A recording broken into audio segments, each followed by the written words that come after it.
পায়েস খেতে আমরা কে না ভালোবাসি।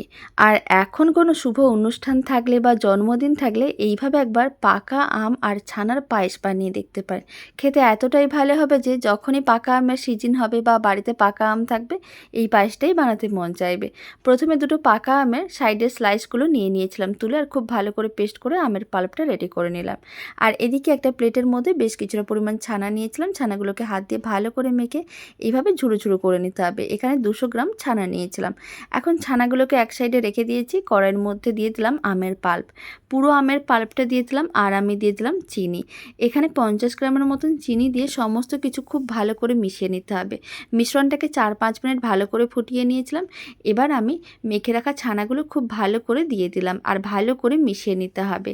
খুব ভালো করে মিশিয়ে নেওয়ার পরে মিশ্রণটাকে 5 মিনিটের মতন রান্না করে ফ্লেমটা অফ করে এক সাইডে রেখে দিতে হবে। আর একটা কড়াইকে গ্যাসের ওভেনের উপরে বসিয়ে 1/2 লিটার দুধ দিয়ে দিতে হবে। দুধ যখন গরম হয়ে যাবে তখন এর মধ্যে দিয়ে দিতে হবে বেশ কিছুটা পরিমাণ গুঁড়ো দুধ। 100 গ্রামের মতন গুঁড়ো দুধ দিয়েছিলাম। খুব ভালো করে মিশিয়ে দুধ ঘন করে মালাইয়ে পরিণত করতে হবে। ফ্লেমটা মিডিয়াম টু হাইতেই রেখেছি। মোটামুটি 7-8 মিনিট খুব ভালো করে ফুটিয়ে নিয়েছিলাম। এবার দুধ কিন্তু ঘন হয়ে মালাইয়ে পরিণত হয়ে গেছে। ফ্লেমটা লোতে করে দিলাম, কারণ এর থেকে বেশি ঘন করলে পায়েসটা আরও বেশি ঘন হয়ে যাবে। এবার আমি আগে থেকে যে মিশ্রণটা রেডি করে রেখেছিলাম সেই আমের মিশ্রণটা দিয়ে দিলাম। খুব ভালো করে মিশিয়ে এবার ফ্লেমটা অফ করে ঠান্ডা করে নিতে হবে। আপনারা চাইলে ফ্রিজে রেখেও ঠান্ডা করতে পারেন, রুম টেম্পারেচারে রেখেও ঠান্ডা করতে পারেন। আমি মোটামুটি 1 ঘন্টার মতন ফ্যানের নিচে রেখে ঠান্ডা করে নিয়েছিলাম। দারুণ স্বাদের পাকা আমের ছানার পায়েস একেবারেই রেডি। বাড়িতে বানিয়ে দেখবেন, খেতে এতটাই ভালো হবে বারবার বানিয়ে খেতে মন চাইবে।